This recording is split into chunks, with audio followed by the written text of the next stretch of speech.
Honey, look at those beautiful clouds. Those aren't clouds, Daddy. Those are chemtrails.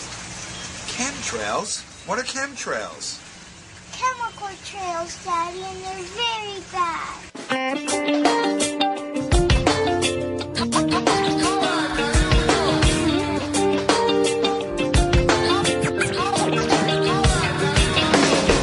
I look up to the sky. Can you tell me why? Can you tell me why? I don't wanna see you cry. I just wanna see you smile, baby. I look up to the sky. Can you tell me why? Can you tell me why? I don't wanna see you die. I just wanna see you smile, baby. Melody in the sky, yeah, we can see clear. Blue skies are gold and white. Lines appear, them say it's natural. Me not believe them. Them say it's vital, me not listen to them. Something strange is going on. Feel it in my heart, sensing something strong. Gotta save the future, put the rumors to rest. Gotta help the children and give it the best can. Stand around and be blind to the fast can. Taking no more, how can we relax? I look up to the sky. Can you tell me why? Can you tell me why? I don't wanna see you cry. I just wanna see you smile, baby. I look up to the sky. Can you tell me why? Can you tell me why? I don't wanna see you die. I just wanna see you smile, baby. Living on earth, we must respect the earth. Human and animal, we all deserve the right to peace and opportunity. But nowadays we are blind, we can't see.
Welcome to GeoEngineering Watch Radio. Dane, do we have you on right now?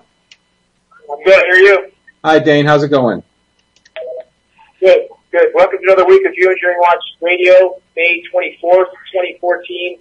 Sorry things have been a little chaotic late. There's just too much going on and not enough time to cover it all. I'm in San Francisco now for the March Against Monsanto. I was asked to speak here because a lot of the GMO people are realizing that there's no separation between GMO and climate engineering. Monsanto also involved in climate engineering. I think some of them are starting to realize climate engineering is an overlying issue, that if climate engineering is not stopped and dealt with, that the GMO issue at some point will be negated by a planet that doesn't support life. So, as we saw in the last week, I apologize for missing last weekend as well. I had another radio show that I felt needed to be done, and I put it off for a long time, so I apologize for that. Another week in the asylum this last week. We saw Serbia and Bosnia just over a week ago slaughtered, unprecedented rainfall, and the people in Serbia and Bosnia are under the impression, or they're in the belief, and I think that they're right, and we have the scientists now speaking out about it, this was an engineered event, and I think there's enough data to corroborate that. We do have one scientist speaking out. We posted today on the website that is acknowledging they believe this was an engineered event. The people that I know in Slovenia that was slaughtered with an ice storm 3 months ago feel that this was weather modification as well. Certainly we've never seen a 6-inch ice storm as we saw in Slovenia. So things seem to be ramping up all over, and the data continues to pour out about the state of the climate, and mainstream media is starting to cover it now in certain respects. But this is what should be interesting to people. As I've said many times, that mainstream media has changed their direction. They're not trying to count the damage to the climate now. They're, in fact, for the most part, trying to hide it.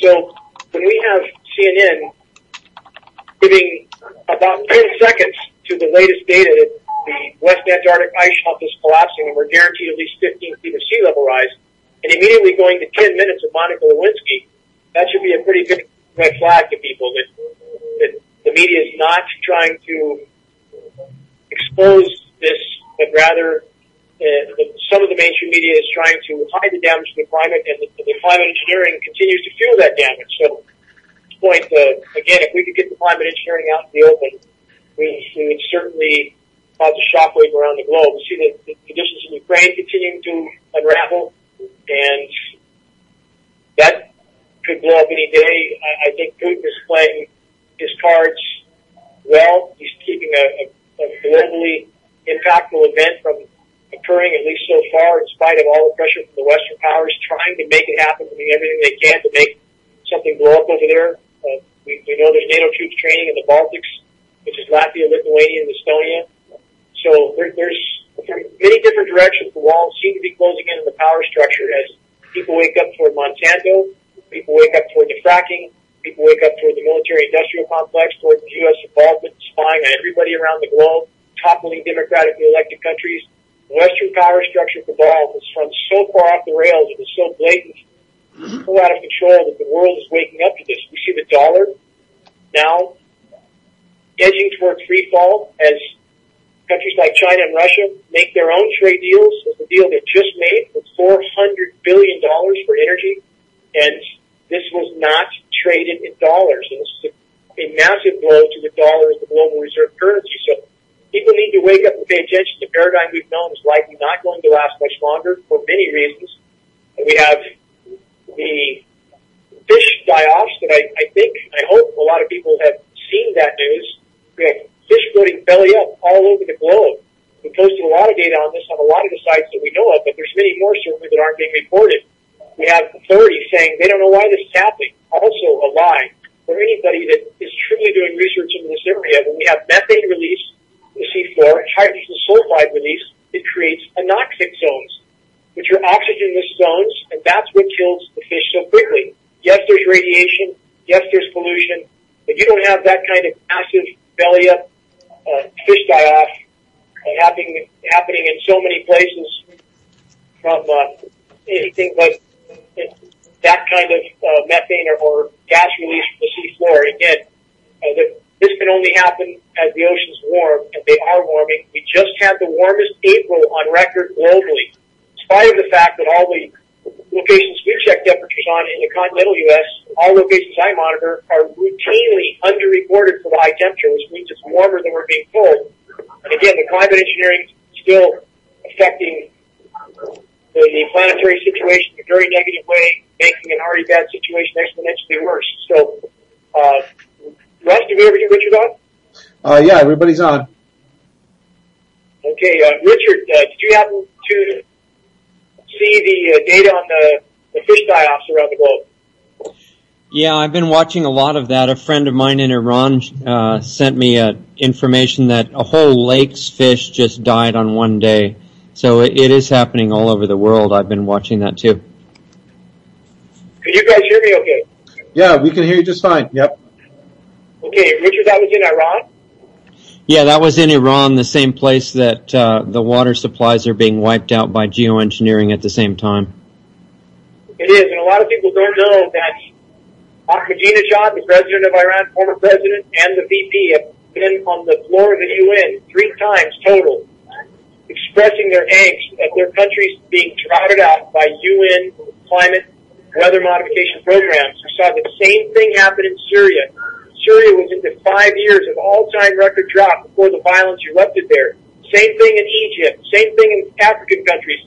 You know, when you drought a population out to the point where they're not able to feed themselves, tensions rise, and it creates a situation that's volatile and ripe for an eruption of violence, of societal breakdown. We see that happening all over the globe. Everywhere the NATO countries, the U.S. shows up, disasters follow. And now you have, again, countries like Russia and China that have had enough. They're backed into a corner. Putin was promised that NATO would not set up on his boundaries. And where are they? Doing exactly that. How would the U.S. react if Russia was fomenting violence in Mexico and about to set up missiles in Tijuana? How would the U.S. react? So, again, I hope people look for real data on this situation as well. And it's all related. The climate engineering is related to everything we see happening. It's a weapon that's used to foment these areas into a very tense situation without water, or record flooding, and the more they keep society mired in chaos. Richard Rush, your take on this. The more societies are mired in natural disasters, the less able they are to focus on the bigger picture. True or no? Yeah, that fits right into the agenda of eventual global consolidation of power, which is where this is all going. Yeah, you have to have problems in order for the globalists to come in and solve these problems. So they create problems, and then they come with the solution. And the solution is socialism, communism, and more regulation. So what do we have? Another prime example. I've given examples in the past. Pakistan, in 2011, showed resistance to U.S. policy. They found their country buried under record flooding almost immediately. Thailand refused the U.S. an airbase that I believe the Thai government knew was for weather modification. Thailand got hit immediately with record floods. We see Haiti occupation going on. We have dozens of African countries occupied in the same manner. Cyclone Haiyan, again, a prime example that we talked about before the U.S. did what they've done now. We brought it up. This happened and it has happened. As Cyclone Haiyan was strengthened before it made landfall, cut a swath through the Philippines. The UN showed up immediately. The U.S. government, rather, as a humanitarian aid personnel situation, and now they're setting up permanent bases in the Philippines. So, this is just sorry for the noise in the background. There's a lot of people gathering for the march, but this is business as usual to decimate a country or society, and whether the rulers won't say anything because they know they'll get hit again if they do. Very, very covert, very lethal weapon going on around the world. But Richard, I don't know if you guys saw that the U.S. is setting up permanent bases in the Philippines right now, expanding their bases rather. Yeah, I've been watching that since the storm, and apparently that was part of the whole reason for having the storm do what it did. Yeah, when that strengthened to, I think some of the landfall figures were 190 miles an hour. I mean, it absolutely brutalized them there. And I communicate with some people in the Philippines that realize what's going on. A lot of others don't. And unfortunately, a lot of people in our society, the worse things get, the more they ram their heads in the sand. You guys have all seen that behavior as well, too, yes? Anybody? Russ, Richard?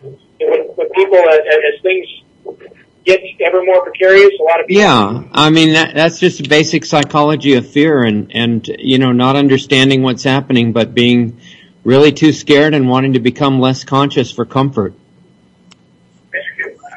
I think that's the reason that people consider it having a good time to get drunk and eliminate their ability to think as much as possible. It is, and you see people just don't want to hear it. They don't want to know. They think if they ram their heads in the sand far enough that they can stay there. But it's changing by the day. Again, I mean the situation for all of us is unfolding rapidly, and at this point, everybody should have some sort of a plan B. It's impossible to know when the dominoes will really start to fall, but they're already starting in certain ways. And food stocks, wheat harvests, fish harvests are crashing. We have, again, the second time the anchovy fleet returned 2 weeks ago with nothing. We have fish floating up belly up again around the globe. I mean, people should take a good hard look because it's changing rapidly. But now is also a time when we have a chance of waking some people up. So that's the purpose of being here at this march. I'm looking at probably 400 or 500 people here now. There's a bunch more gathering, so it's time to fan the flames here. I hope with a lot of the GMO people that they realize that there is an even bigger issue, not to downplay the GMO issue, but that the entire planet is being GMO'd to a degree, and it is. There's no arguing that. That's the issue that will decide our fate if it's not dealt with. So the goal here is to try to wake everyone up and pass on data. I have a whole dolly full of data with DVDs, flyers, and we're going to try to make everybody here aware of this issue because astounding, a lot of the GMO people are not really aware of climate engineering yet. Try to fix that here today. So I'm supposed to speak in about 15 minutes here, guys, and I might sign off here in a minute or two, but I think, Russ, Richard, I don't know if you guys saw any figures. I saw that the amount of cities having GMO marches today had doubled since last year. Have you guys seen that? I saw about 400 listed as the expected number of cities worldwide, and I'm really happy that you're able to be there, and I think that, eventually people will realize all these things are really part of one issue. And even though there are technical issues like how to stop the spread of GMOs, how to stop the planes flying that are spraying us with poison, those are the technical side of it. The primary part of it is the people that are directing these things that are doing all of it at once. And they need to stop doing that, and that's our first problem, because even with a technical solution, if those same people are in charge, it's not going to matter. It's not going to matter, but it's certainly that's why everything is connected. But again, I hold to this, and I believe this. If we could really get this issue out in the open, that people would be rioting in the streets, literally, to stop these programs. But once they know they can't breathe, and I did a Fox radio show last week, an hour, with a host, a very, very courageous host that realized what he was fighting off on a national network, and he called me for an hour after the show, or about 45 minutes, to express his angst. He's just recently learned about this issue, and he was very candid on his show, and he shared, what he shared in the show is he feels like now he's being suffocated. He knows it's going on above his head. He can't ignore it, won't ignore it, and at this point, he just wants to deal with it, to battle it, to fight it. So as people realize this, I don't think they're going to take it lightly, those that are really comprehending the gravity of it. I think if you can make inroads into the mainstream media and get some of their minions to defect, I think, especially if there's enough of them, it's going to get interesting. It is, and that's the goal, to try to get to that point quicker. So I'm going to have to sign off. I'm getting ready to speak in a few minutes, but I hope everybody continues to sound the alarm to the best of your ability. Again, arm yourself with credible data. Keep your eye on your compass heading. Take in new data. Don't just keep marching with the same compass heading. That doesn't work. Things are changing on the ground very, very rapidly. Again, media's changed the stack some years ago. A lot of people still haven't caught on to that. They still don't see that basically now they're just trying to hide the unraveling of the climate. So I hope everybody continues to constantly reassess the situation and look at every data point to try to match it into the bigger picture. And guys, I'm going to sign off right now. I'll leave it up to you, but I'll give an update after. We should have video of the speaking here, and we'll do our best to try to wake everybody here up to our issue. Dane, do you want to tell everybody where you're at? I'm in San Francisco. I'm in San Francisco at Union Square right now at the March for Monsanto, just getting ready to get going.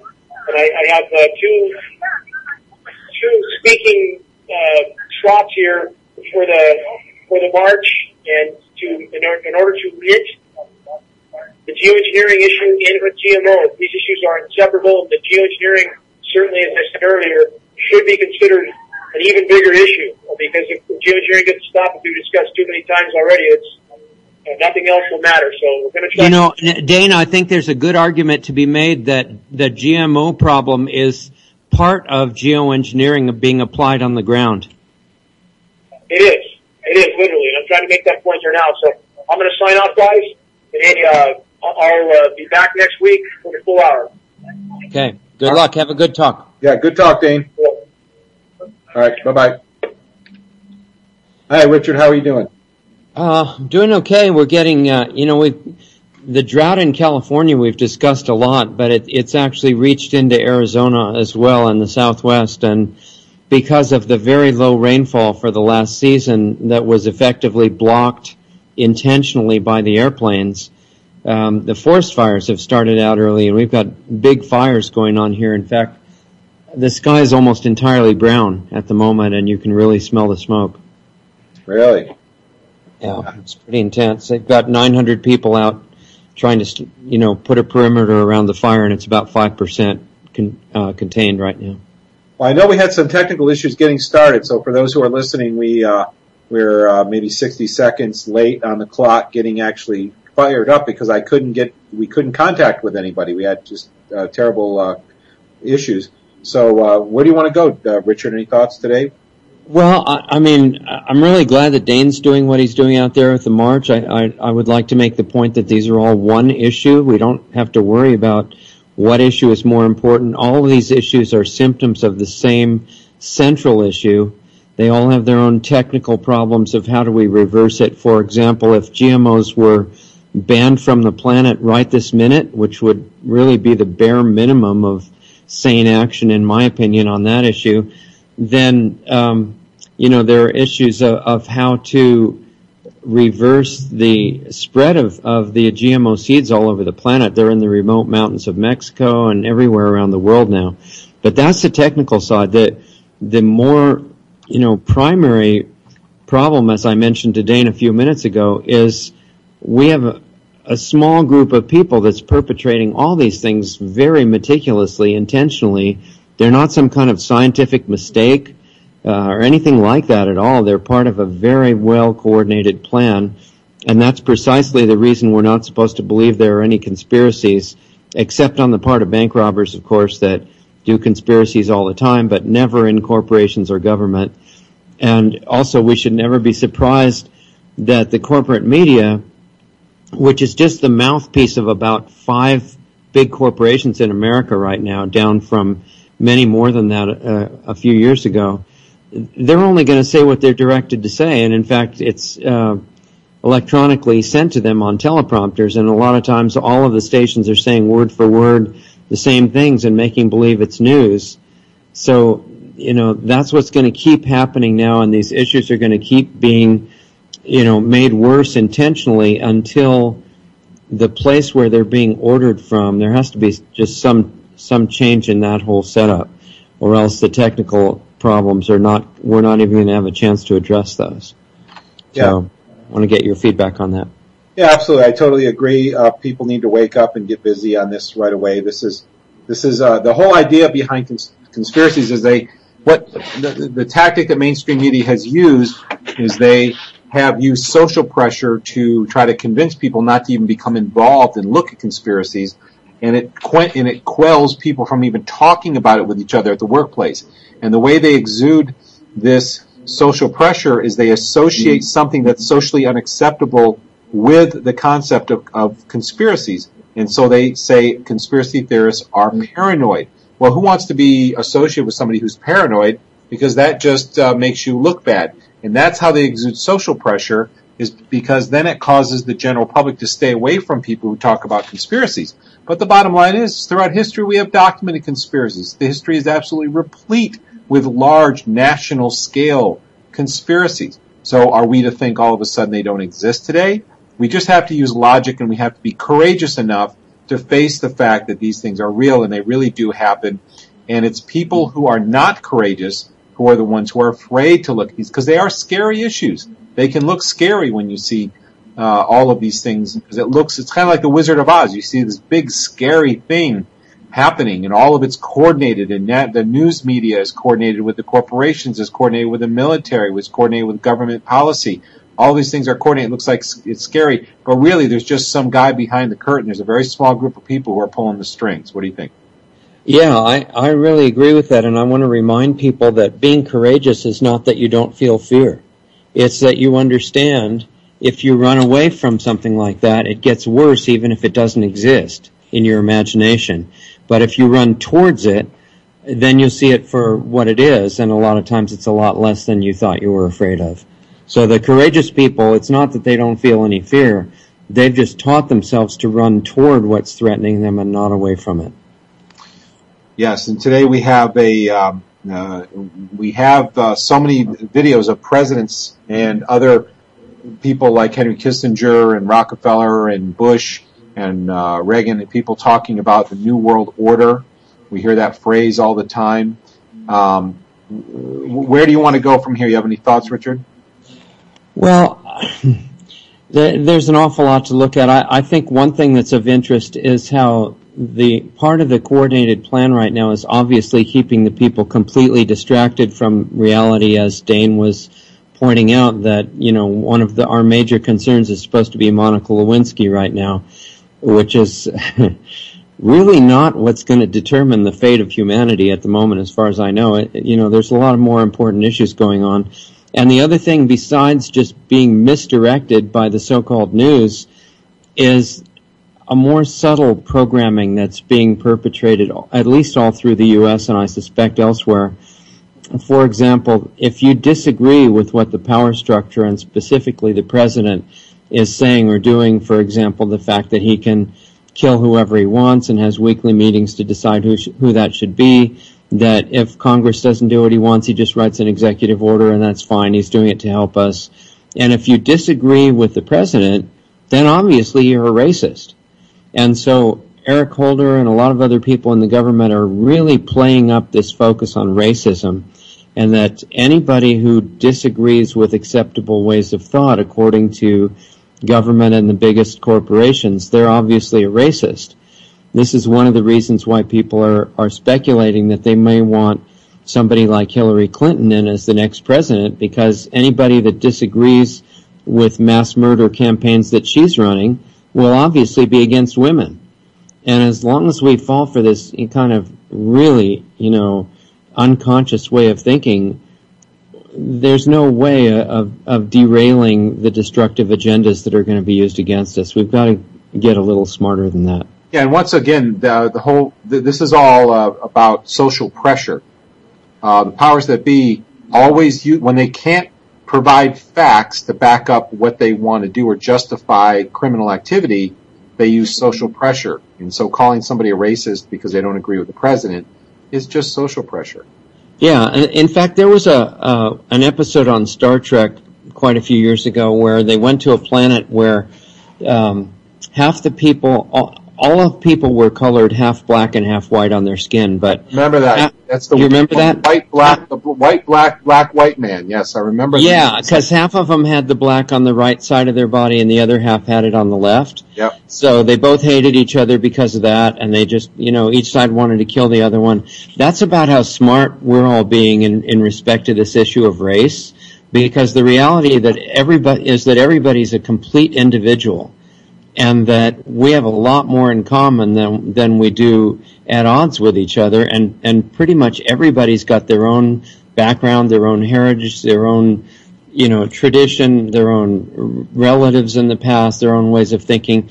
They're all unique, like snowflakes, and the fact that, you know, they belong to some, you know, very roughly drawn group or other is really completely irrelevant. Everybody should be respected for whatever they actually are, and that's again one of the better things that Martin Luther King was saying, is that people shouldn't be judged by anything like skin color ever. This is racism no matter what direction it's applied. They should only be looked at for the content of their character and who they are. And if people understood that, the whole racism thing would be gone as garbage, which is where it belongs, and we could think about what really makes life more quality and what's being done to hurt people and get that stopped instead of fighting with each other, which is really not too smart. It's not smart, and also we are all being sprayed. We're all breathing this stuff in the air, and I'll tell you, it drives me crazy more than most people. I was invited to go to West Chester, which is about half an hour west of where I'm at near Philadelphia, to go to the march, and I, unfortunately, because I had the show, or fortunately because I had the show, I couldn't be there because I couldn't conduct the show at the same time from that location. But nevertheless, we're all breathing this stuff, and it drives me crazy because I smell and taste it, as many people have contacted me do, and it's not just a little smell and taste.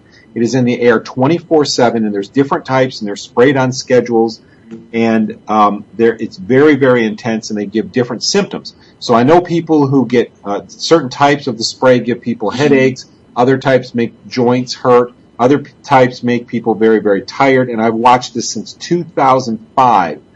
Since I can smell and taste it, I've been able to correlate people's symptoms along with the different types of spray. And I've isolated now 10 unique smells and tastes and the sets of symptoms that go along with them.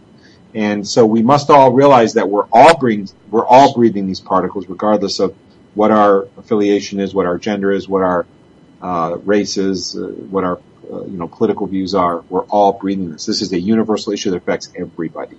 Yeah, that's right. And the fact that there are 10 or more different recipes should be of, pretty high concern to all of us, because that means they're doing more with this than just causing drought or rain. I mean, there's a lot going on. It's a very sophisticated program. There's been a lot of speculation that it's tied together with the HARP system, and I think that's justified speculation, that they probably work together in ways we haven't even thought of yet. And just getting the whole thing stopped really is the purpose. And then after that, which sometimes we don't think about very much, if that actually happens, then even though we have no guarantee that the planet can recover, and we really don't, there are things that can be done to increase the chances of that happening. And there's some interesting ideas there. I also want to make sure that since this show is going to be over so fast, that people do know the number if anybody wants to participate in the discussion. Right, yeah, I can give out the number right now. For those who want to call in, I put the number in the chat room, and you can. I'll give it to you right now. It's 718-717-8296. That's 718-717-8296. And we have somebody in the chat room who just said that's where I'm from. Grew up in Westchester, PA. That's really cool. How cool is that? Well, I know that there's a March Against Monsanto going on right there right now. I couldn't make it because of the show, but it's great to hear from you. Yeah, sounds good. I also wanted to mention one other thing, Russ, and that is talking about distractions. And I know this might get people interested, pro or con, or saying, Richard's out of his mind or whatever, which is fine. But I want to say something that would be considered blasphemy by a lot of the climate engineering people, and that is that the debate of whether the planet's getting warmer or colder, which these groups are really fighting with each other, each side saying the other one is just being ridiculous and on and on. My take on that is that the debate of warmer or colder worldwide has exactly zero importance. It's completely irrelevant. And that's not because I don't think that the methane could kill us, because it certainly could. I don't know whether it's true, the climate, temperature figures and the methane figures that I read. I don't have any tremendous trust of any kind of government agency, because there's just so many lies that have come out of them traditionally. But even if it is true, it doesn't matter at all if it's getting warmer or colder. I don't have a preference to die by ice or fire. Either one is not my choice. So what matters is that, as Dane has often said, the climate has to be allowed to go back to what nature wants, not what man thinks he's smart enough to produce. And that resolution remains the same. It doesn't have to wait on somebody winning the debate of warmer versus colder, which is not going to happen anyway. And the other point with that is that as soon as the power structure decides which direction it's going to be, or whether it's just going to be swinging back and forth, that's not going to help us one bit, because they're going to use that for the imposition of martial law and Agenda 21, and they are never going to implicate the planes doing the spraying as the cause of any of it. So, wasting our energy on fighting over what way the climate is going is just that. It's a complete waste of energy. The important thing is to stop manipulating it and to make sure that no one's allowed to do that in the future. Yeah, and I think it's really important to educate people about high bypass turbofans, because when you see these trails coming out of jets, I have watched the sky since I was a child. I collected thousands of pictures of jets, and guess what? There was never a trail coming out of a high bypass turbofan. Never once. I lived in near Washington D.C., Dulles Airport for a few years. I lived on military bases, Fort Polk, Louisiana, and I grew up in Tampa Bay area, one of the busiest airspaces on the planet. Watched jets all the time in the sky. Never was there a trail coming out of a high bypass turbofan engine, a jet engine. Same, and I want people to realize that if you see a trail coming out of a jet, there's only two possibilities. It's either a chemtrail, or it's one of the very rare engines like the SPAY 512 series that actually uses water injection, and there's only about 50 of those on the BAC 111s, and there's about 50 of those in service in Europe. And 50 is a drop in the bucket compared to the total number of planes in the sky. So if you see a jet emitting a trail, long or short, it is not a condensation trail. Yeah, I want to make another point connected to that also, and that came up because I've talked a lot with the National Weather Service, and most of them are sincerely unable to imagine that any of the spraying is going on at all. And the reason is because they're trained in the modern day interpretation of science in higher education. And the new interpretation of science that we're all supposed to believe is that science consists of reading in the journals what are the acceptable things for you to think, and you can paraphrase or you can repeat those, but you do not come up with your own ideas based on what you see in front of your face. That is considered your subjective opinion. It has no value, and if you want to be a scientist in the new definition, that means, and I was told this in a PhD program directly, you make sure you have no opinion and no emotion about anything, and then you can potentially become a scientist if you're lucky. And so becoming a new scientist means being brainwashed, and the people that are allowed into these positions of higher and higher authority, whether it's corporate or government, which is the same thing basically, those people have to prove that they cannot think for themselves anymore. And you see these kinds of scientists under this new definition advocating every kind of atrocity you can imagine, one of which happens to be geoengineering. And there was a great article about 10 days ago by Clint Richardson, who does a lot of research into government law and activity. And it was that not only are they getting ready to admit that geoengineering is going on everywhere, they're already training people in universities all over the world for careers in geoengineering, not just in the sky, but now they want to add geoengineering on the ground, in the ocean. Every part of the planet they want to manipulate and control, just like the modern suicidal medical system. And that's guaranteed total destruction to follow that path. And that's exactly where they're getting ready to go. Richard, this is a very good point, because I have several examples of where in school textbooks for elementary schools, they're trying to convince children that all of these trails they see in the sky are harmless contrails, they call them. Right. And I see somebody's trying to call our line. Keep trying. I don't know why you can't get through. You should be able to reach. So keep trying the phone line if you're trying to get through and can't reach us. Hopefully it'll start working. I don't know what's wrong with it.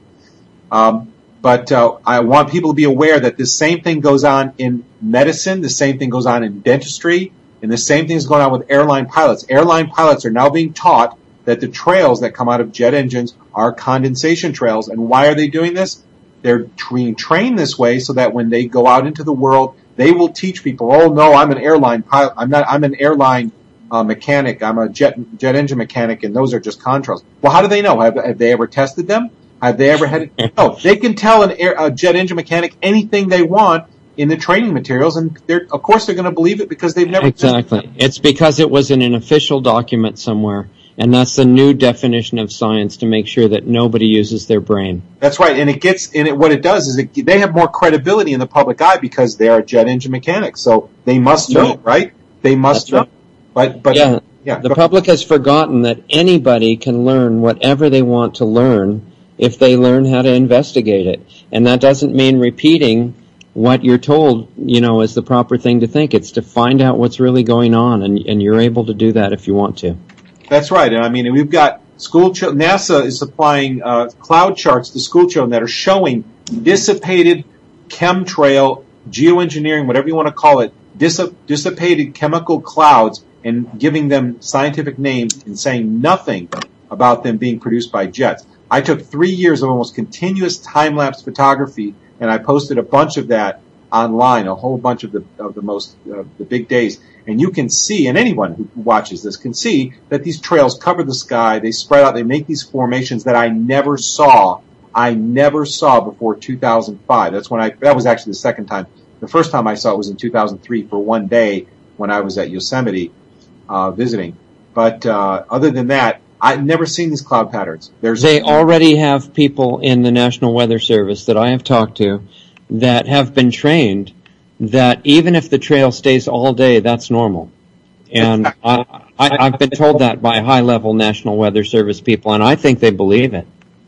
Yeah, they absolutely believe in some things. I want to give people a little bit of material to help you with your arguments. If you're not arguments, but when you're trying to teach people about these things, you got to understand that the type of engine. Let me give you a little information about these engines. High bypass turbofans have a big fan in the front. They're basically prop engines, and they're driven by a turbine, by what's called a jet turbine. That's what's at the center of the engine. The vast majority of the air goes right through the fan. It's blown out the back, just like a prop. It's called a ducted turbofan. That's what a high bypass turbofan is. The engine type is called a ducted turbofan because it's really a fan. It's a prop that is inside a duct. Now, the thing a couple of things to point out to people who are skeptics. Number one, helicopters also use turbine engines, but why don't they produce condensation trails? Because turbines don't produce condensation trails. That's why you don't see helicopters producing trails. These turbine engines do not produce trails. That's why if you see a trail coming out of a jet engine, it is a chemical aerosol. The other thing is that when jet engines take off, the jet engines are at their least efficient point. They're producing highest thrust in the densest atmosphere, which is the greatest probability of them creating any water vapor. But you don't see it. You never see it. You ever see jet engines taking off, blowing out humongous plumes of water vapor? No, you don't see it. Why? Because they don't do it. I think it's also, you might want to clarify one other point with that, Russ, and that is that from what I can tell, they're no longer putting any of these toxic metals and chemicals into fuel supplies. They're totally separated tanks and they're not doing it in commercial airliners that I can tell. I think it's military and contractors at this point, and the fact that they can turn them on and off shows you that they're not in the fuel. Well, yeah, I mean, the bottom line, and I agree with you, but the bottom line is, in all the jets I've seen producing trails, they have all been unmarked jets that have been either DC-9 or MD-80s, A330s, or 747s. Those have been, and those are all tanker jets. Every one of those models are known to have been converted to military tanker jets, and they're unmarked and they're not commercial. Some people do see trails coming from commercial jets, and what people need to realize is that when you're committing the largest crime against humanity in the history of the planet Earth, you will go to any means to cover up your crime, including painting tanker jets to look like commercial jets, and then flying them alongside other commercial jets so that those in the commercial jet will take video, and I've seen people do this, take video of the tanker painted to look like a commercial jet, spewing out plumes to make people feel like, oh, that's just another commercial jet, so it must be normal. Right, and to keep these things going, it's very important for them to keep this emphasis on the psychological program that we will not be able to understand what we're looking at. And in higher education, as we were talking about, that's pretty much completed at this point. But now they're going after the younger kids as well. And you can see in the so-called Common Core program, which is the government takeover of the lower grades of education through private contractors, they are changing everything from history to science to everything else, or what these kids are learning. And interestingly enough, what's being excluded from the curriculum is in the U.S. is anything about the U.S. Constitution, Bill of Rights, history, things like that. And they're being taught a new version of government, including the fact that it's up to the president to decide if a law is fair and whether Congress needs to be corrected and just write its own laws or not. Yeah, isn't that absolutely amazing? And I would like to share 3 other quick points that the disinformationists are spreading about these trails. It's important to know these trails are not condensation. Once you understand that, the next question is, what are they? Here's a claim that they make, the disinformationists who are trying to convince the public that these are condensation. They say newer jet engines burn fuel more completely, so it turns more of the fuel to water. This is false. The newer engines are up to 25% or more efficient. They burn less fuel per unit of air ejected. Why? Well, they're more efficient because they cost less to run, and the airlines want very efficient engines because they want to keep their fuel prices down. So the newer engines burn less fuel per unit of air. So that's a completely false claim that they're more likely to produce water vapor for that reason. Another claim that's made by these disinformationalists trying to convince you that these are condensation trails is that there's been a massive increase in the amount of air traffic in the past 10 years. That's absolutely not true. Air traffic increases less than 1% per year. Those are official numbers. Less than 1% per year. Yet, when the trails began in the area I live, they all began in one day. All of a sudden, never seen it before, all of a sudden one day, they covered the sky every single day. Massive numbers of jets created whiteout conditions.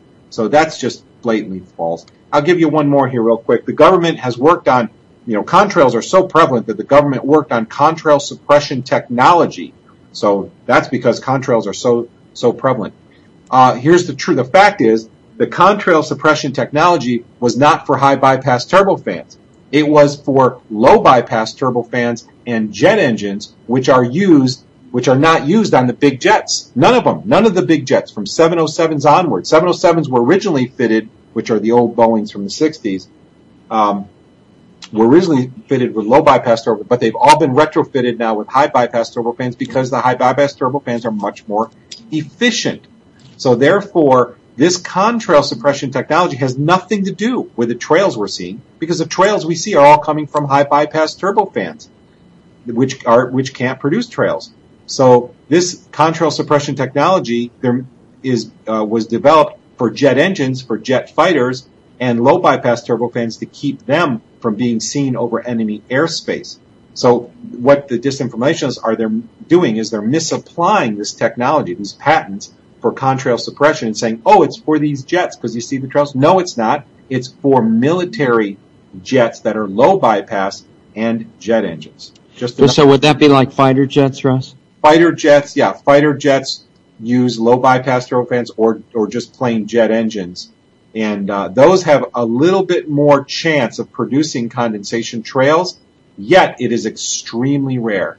It can happen, but it's extremely rare that you will see them. Which is why I'm not a young man anymore. I've never seen a trail come out. I've seen thousands upon thousands upon thousands of jets. I lived on military bases. I have a lot of experience with watching or flying. Never have I seen anything come out of a jet. So yes, that's true. It's for fighter jets. Is what that technology was developed for. So yeah, pretty interesting. So anyway. To be able to have any kind of clarity and focus on what to do to help with this situation, it's really important to not just look at the outside situation, but make sure what kind of information you're taking in yourself and digesting and assuming is correct. And there was a great old bumper sticker in the 1960s that I like to repeat that said, question authority. And really, for an actual scientific approach to anything, you have to question not just authority, but question everything, so that you actually understand what it is you're seeing instead of just repeating what you're supposed to think. And I have to say it's a really big aid to that kind of an effort to get away from television. Well, that's so true, even about the Common Core. I mean, I've seen the textbooks now are teaching people false things about the Second Amendment. That right. Guns are only for militia members or only for the military. This is not what the Second Amendment says, No, even the Second Amendment issues are tied to the geoengineering issue, because the whole purpose of the Second Amendment was to prevent government from getting how it's gotten now. Right, exactly. And somebody on the forum was mentioning, said fighter jets don't burn all the fuel. They use raw fuel to add thrust. They smoke. Fighter jets have the potential to do that. They usually don't do that though, but they have the potential to do that. And that's why all of the big jets we're seeing have trails are high bypass turbofans, because the jet engines that are used in fighters are inefficient. They're inefficient for a couple reasons. One reason is they don't burn the fuel as efficiently. The other reason is they produce a very fast stream of air, but they move a smaller volume of air. And it makes it a less efficient transfer of energy from the engine itself to the to the atmosphere, and it just produced less thrust per amount of fuel that you use, which is why all of these big jets use high bypass turbofans, because those are much more efficient. So still, yes, fighter jets have the potential to produce trails, but still it's quite it's quite rare. You generally don't see it unless you're at an air show in which they do it intentionally. Somebody's mentioning afterburners. Yeah, of course. But of course, what we're talking about here is we're talking about high bypass turbofans on 747s, A330s, DC-9s, MD-80s, all of these type of jets that have been converted to tankers by the military, and all of them, and 707s, all of them have been, are using high bypass turbofans, which do not produce trails. Right. And back to your issue about the Common Core also, I'd say if you can't get your kids out of the public indoctrination camps that are called public schools, then at least be very, very watchful and involved of what's going on, because these places are doing more and more and more to the kids without consent, without the parents even knowing about it. Places like California, the governor has signed into law the ability of the schools to just give kids injections of various drugs without ever telling the parents, just by getting the kids to sign for it. I mean, it's going to get much, much worse. I would say, you know, private schools can be a better choice if you find a good one. Homeschooling is far better, and getting them away from this indoctrination system that is going to start giving them drugs, or has already started doing so, and teaching them all kinds of things that are completely counterproductive and destroying their ability to think rationally. It's a big issue, and it's convenient to have the school be the babysitter, but living in this kind of environment just demands more work if you want to take care of the people that are important to you, and giving your kids to these people is a really poor idea if you have any choice whatsoever. Yeah, so very, very true. And you know, I'd like to also bring up and help people realize that there is a eugenics program. Frederick Henry Osborne, look him up. He's the cousin of Henry Fairfield Osborne, who hosted the third International Eugenics Conference in New York City in 1932. And what people need to realize is that these people were appointed to very high positions in government by the President of the United States at that time. And let me read a couple quotes that Frederick Henry Osborne made. Here's one that you need to remember. Eugenic goals are most likely to be attained under another name than eugenics. What does that mean? What do you think that means? Why don't you explain it, Russ? Yeah, that means that they're not going to come out and say, hey, we're going to commit eugenics on the public. They're going to come out and have some other name for it, like GeoEngineering, perhaps, while they're committing genocide. They're going to have to do it under another name. And why did Frederick Henry Osborne make this statement? Because he knows very well the public would never accept a program of depopulation or eugenics committed. Yeah, why don't you tell people what eugenics means for those that aren't clear on it, Russ? That's the process of purifying the gene pool by killing off the weaker people, basically. I'm simplifying it, but that's basically what it comes down to. Yeah, it's an idea that was picked up by Hitler from groups in the U.S. and England. That's where it came from. Mm-hmm. And let me tell you what else Frederick Henry Osborne said. He praised the Nazi eugenics program. Here are a couple quotes, both from 1937. This is a man who was appointed to high positions in government by the president. He said, the German sterilization program is apparently an excellent one, although it is generally doubted whether equal or better results might have been obtained by a voluntary rather than compulsory system. This was in 1937. Imagine where this has gone to now. Here's one more quote I'll read for you.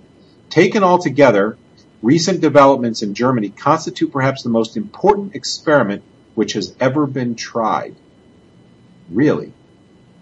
Now, people in the general public have no idea that there's this underbelly, this dark underbelly of people who have been appointed to high positions in the United Nations these days and government. And the United Nations has its own population control department today, which most people have no idea exists.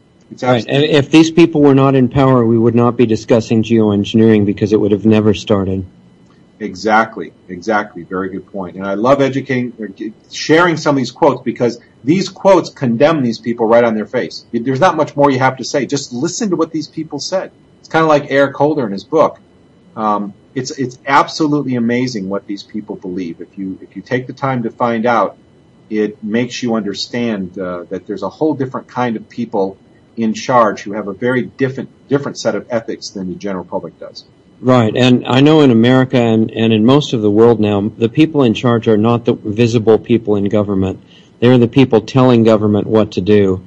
And as an example of one of their projects that's developing in the U.S. right now, there are already, I don't remember the exact number, it might be around 60 or so sponsors. They happen to be all Democrats, but they're supported by a lot of Republicans.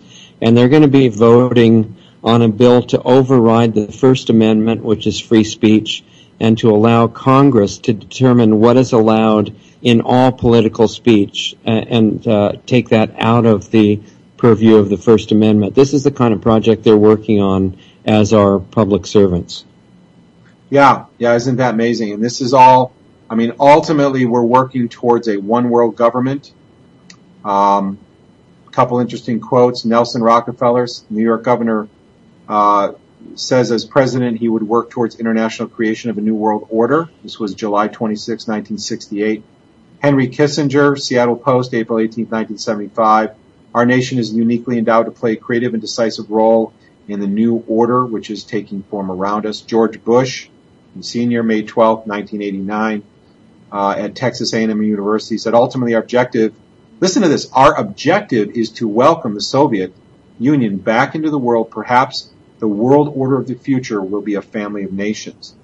And I could go on with these quotes, but when we talk about conspiracies, one only needs to look at the quotes that these people have brought forward in their speeches to see that they're all focused on a new world order. Very interesting. Right. And it's interesting that everything destructive that has been planned to do against humanity has been openly declared. It doesn't even have to be some kind of a theory because they've put it in their own papers and speeches.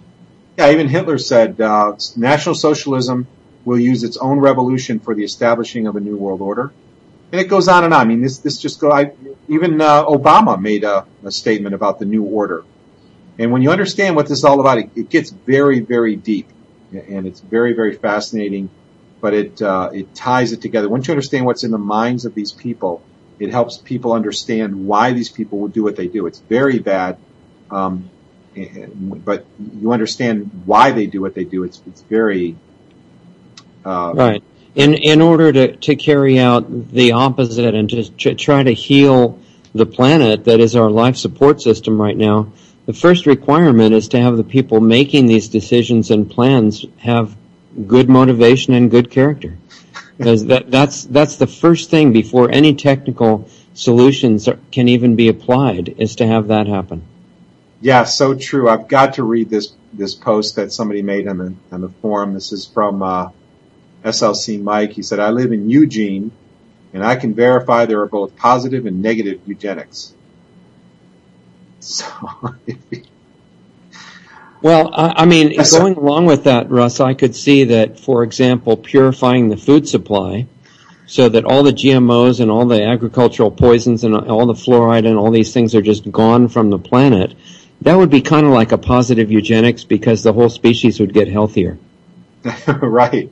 Well, I think he was talking, I think in this case he's talking about living in Eugene, and there's Eugene. Oh, yeah. So, the science of living in Eugene or something like that. Yeah, I guess you just have to laugh once in a while because the conversation gets so heavy. So yeah. That was, but yes, it's absolutely amazing what is going on. It really is. We live in times like no other. So one of the encouraging things about the recent program to start using billboards to spread the awareness of geoengineering is that this kind of programming can also be done positively and negatively. And just because it's been done negatively up to now doesn't mean we can't use the exact same tools for good. And I think there's a lot of lessons that we can take from the negative side and reapply them. That's absolutely right. And that joke on the forum was about Eugene, Oregon. This is Russ Tanner on behalf of Richard Sachs and Dane Wigington. This is GeoEngineering Watch Radio. We're here